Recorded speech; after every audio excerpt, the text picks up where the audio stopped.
Hi YouTubers! Welcome to Cold Blooded TV. My name's Sam. Basically the purpose of today's video, just to introduce the channel, introduce myself, maybe we'll have a look at some of my animals.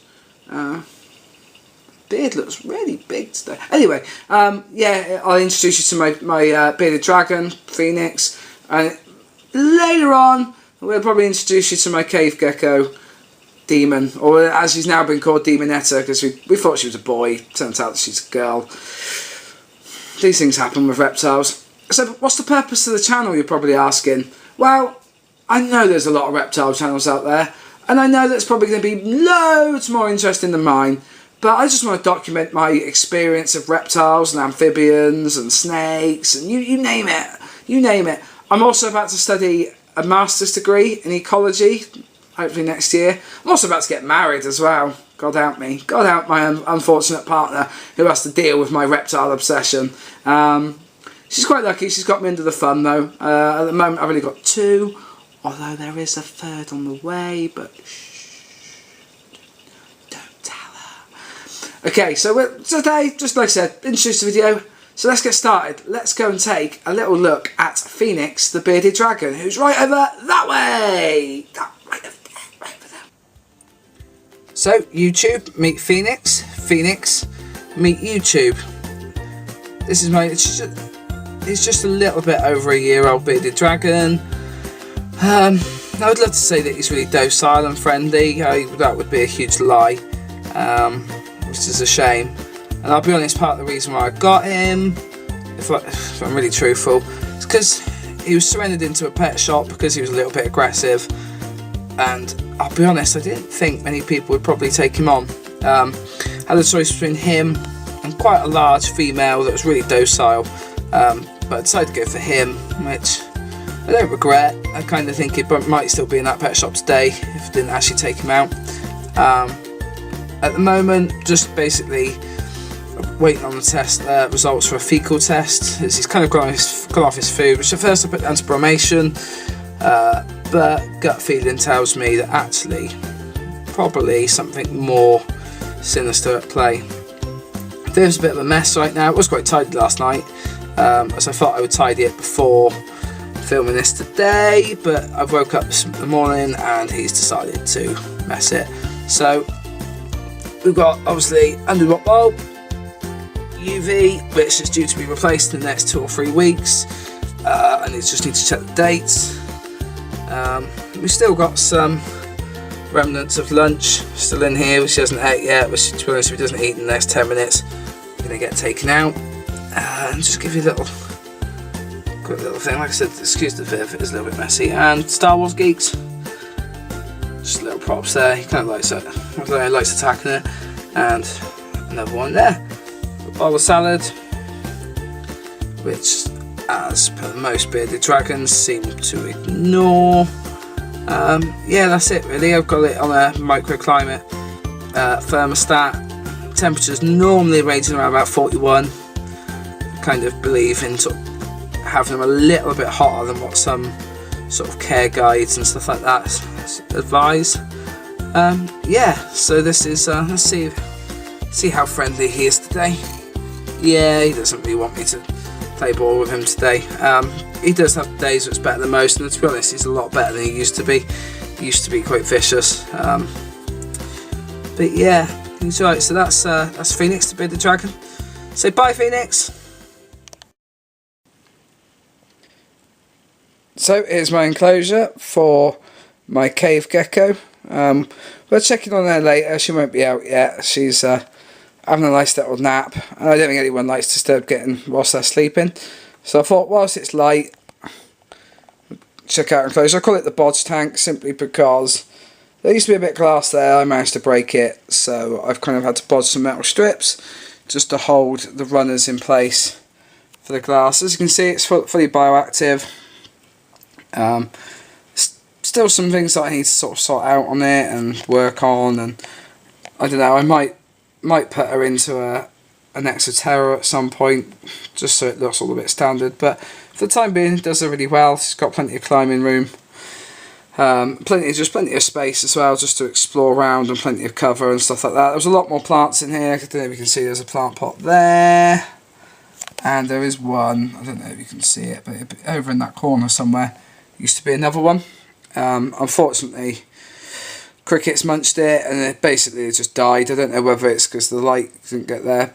In terms of light, also on that subject, going to do a little experiment with this. On the right is an Amazon China special pretend jungle dawn, whilst on the left, which you can see is a sort of quite a clearer, quite a white light, is actually a proper jungle dawn. And the plants have flourished so much more on the left hand side. Even the plants, when they were living on the right hand side, just didn't really do very well, whilst these guys have done amazing. So yeah, full props to Arcadia for the jungle dawn. Good bit of technology, but good bit of kit. All I do is keep humidity up, sort of try and keep humidity sort of around the 80% sort of mark ideally. You might see, some of you might have spotted earlier, there's a heat mat on the side. I'll be honest, I think last year I used it twice, and that's just when temperatures dropped, because this room sometimes does get quite cold, so I don't really use it if the temperature's quite low. Normally room temperature is fine, and I would say they're quite hardy. You'll get to see it later, but they're quite hardy.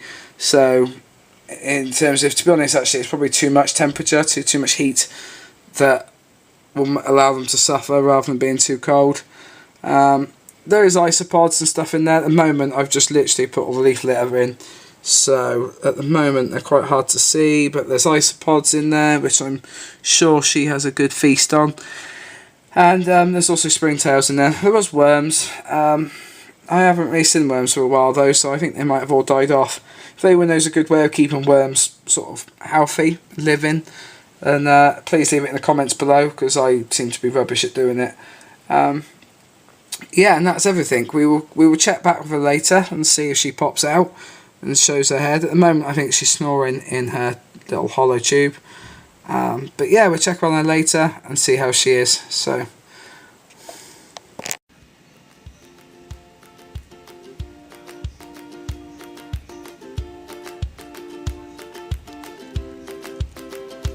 she's finally decided to make an appearance. My cave gecko, or Goniosaurus hyensis, if you want to be all technical and smart.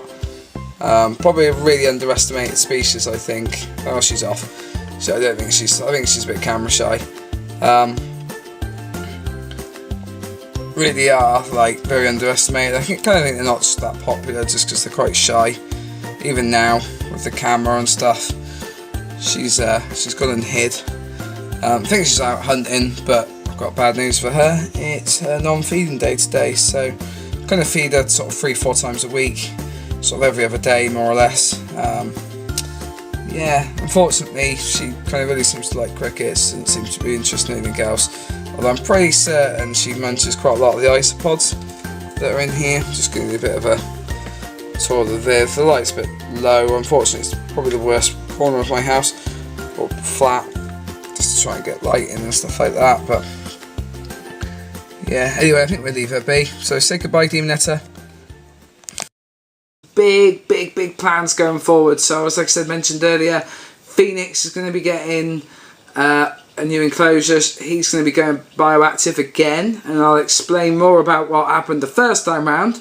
Like I said, just waiting for his fecal results, and then we'll kind of build him a nice little bioactive enclosure again, because that's what he had before, and that's when he did best. And we've got a new reptile coming that I'm picking up at Donny. Okay, so that obviously will feature the Donny show. We're going to feature the new edition, so I'm hoping, if all goes to plan, after I'm married and I've got money again, then maybe I'm hoping to get another one, same species and breed. Bit of a secret at the moment though, so I'm trying to keep things on the down low. Some people do know, but yeah, it's a species that you do kind of come across, but I wouldn't say by any means is common, although it has a relative, very close relative, that is very common. So that's a bit of a hint for you. Yeah, yeah, so we're going to be obviously building that Viv up, and then get ready for that new inhabitant. And I'm kind of toying with the idea, even if I'm honest, of playing around with Demonetta's Viv, giving her something with a bit more height. Again, anyone that's had cave geckos or knows anything about them, they kind of like, I would say they're very arboreal actually. They kind of like to climb up, hang upside down, and then they're a sit and wait kind of predator. So she'll sit, wait for something to go past and strike at it. So I'd like to give her a little bit more height without but too much. I think it'd be nice to get her an Exoterra or something similar, just so the Viv's matching. I've got weird OCDs, and kind of having her in a bodge tank, and then having Exoterras next to it, just doesn't really, I don't like it. But we'll go off that anyway. So the channel's got loads of content coming up, so just stay tuned. I might even feature my daughter's fish. She's only 2, but I'm pretty certain she's going to want me to feature her fish, so that even might come into it later. And like I said, when I start my ecology course, I'm going to look at sort of covering stuff like that I find out on that. I want to do some work on like preservation of adders and all that kind of stuff really. So yeah, stay tuned guys. It's nice having you along for the ride, nice showing you my animals, and we'll catch up soon. Bye!